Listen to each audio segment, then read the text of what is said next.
Matt Cardona is officially back on SmackDown, and this time it's full time. On January 2nd, 2026, Cardona returned under his real name, defeated Kit Wilson with the Rough Rider, and sent a clear message to WWE. I'm not finished. This is a nostalgia run. After 5 years dominating the independent circuit, Cardona rebuilt his value, helped elevate indie wrestling, and forced WWE to recognize what he became outside the system. No soft behavior, just leverage, growth, and payoff. So on January 2nd, 2026, like I said, SmackDown didn't just get a surprise return, it got a statement. Matt Cardona walked back into WWE, defeated Kit Wilson, and immediately reminded the entire wrestling world that his version of him was not built inside the system. It was built by surviving outside of it. This wasn't nostalgia and it wasn't luck. This was the payoff to a 5-year reinvention that WWE could no longer ignore. This was no longer a cameo. This was a contract signing disguised as a match. During the broadcast, commentator Michael Cole confirmed what fans already realized in real time. Matt Cardona is now a full-time member of the SmackDown roster.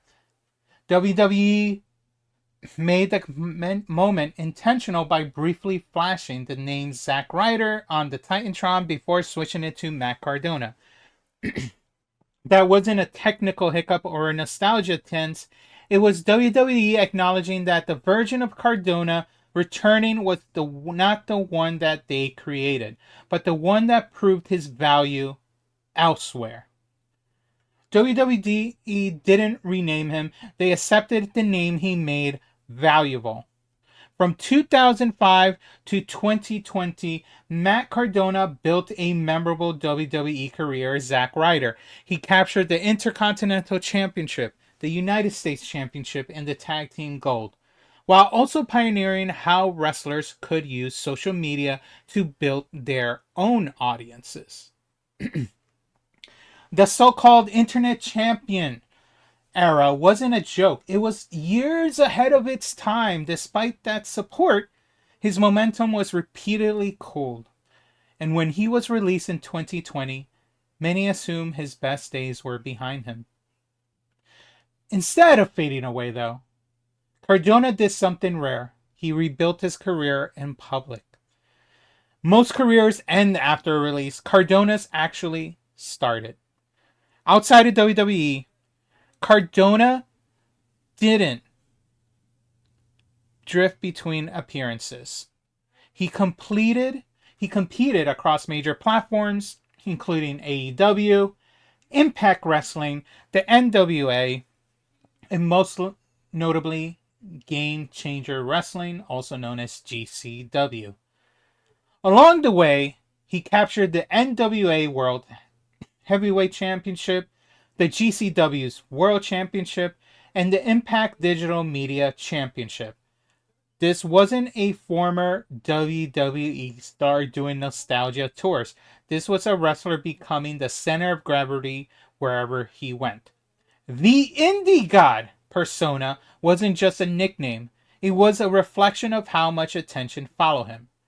Now, I would like to circle back to the previous picture, because I know people are going to complain. Well, Arrow, you've been complaining about Mercedes Moné multi-title collection. Why aren't you complaining about Matt Cardona? That's because Matt Cardona went to every promotion. He held a championship and defended it every time they asked him to. The only thing that stopped him was weather conditions. When he had the House of Glory championship, which I don't think is there, but whatever, he defended it every time they asked for him to show up. So, no, as long as he got paid, I guess, he made an agreement on payment, he showed up. And he always was there. He did his promos, he did internet promos or whatever. He was always there for those promotions, which is quite different what Mercedes did. And no fault at Mercedes. She was just following the program set by others for her. So you can't compare both collector titles or indie god status because Cardona actually deserved what he did. I've seen some of his matches at House of Glory. They were freaking amazing. His heel status, he knew how to collect heat. So the indie god status, well deserved. He didn't treat the indies like a backup plan. He treated them like the main event. One of Cardona's biggest contributions had nothing to do with the championships. He brought WWE fans into the independent wrestling spaces that they may have never explored otherwise. His presence helped introduce new audiences to indie promotions, venues, and talent. And that visibility translated into real growth. Independent wrestlings didn't feel small when Cardona was on the card. It felt loud, chaotic, and important. And that shift in perception matters more than any single title reign he had. Cardona became the bridge between WWE fans and the indies, and is still relevant till today. When Cardona released his YouTube video titled Unreal, his version of Unreal, which I thought was quite hilarious. He got released this past Friday.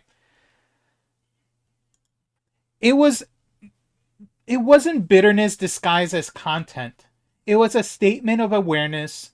The video showed that he understands how wrestling stories are framed, how production shapes perception, and how narratives are sold to audiences. Instead of asking WWE to explain who he was, Cardona showed that he already understood the machine better than most people inside it. That video, that Unreal video, wasn't a comedy. It was proof of this knowledge. WWE didn't bring Matt Cardona back because time passed or fans begged loudly enough. They brought him back because his value increased without them. He proved he could draw attention, adapt to modern wrestling economics, and remain relevant in a landscape that no longer revolves around one company. That kind of leverage changes how negotiations work, and WWE respects leverage when they see it. The most dangerous wrestler is the one who proves he doesn't need you. While no official storyline has been announced yet, the direction feels clear. Cardona has openly stated that he feels closer to a world championship now than at any point in his career. His real-life connection to Chelsea Green opens the door for layered storytelling. And his next scheduled match is against Rey Fenix, signals that WWE is treating him as a serious in-ring presence, and this isn't a reset. It's an escalation. He didn't come back hoping, he came back expecting. Matt Cardona didn't escape the independent circuit, he conquered it.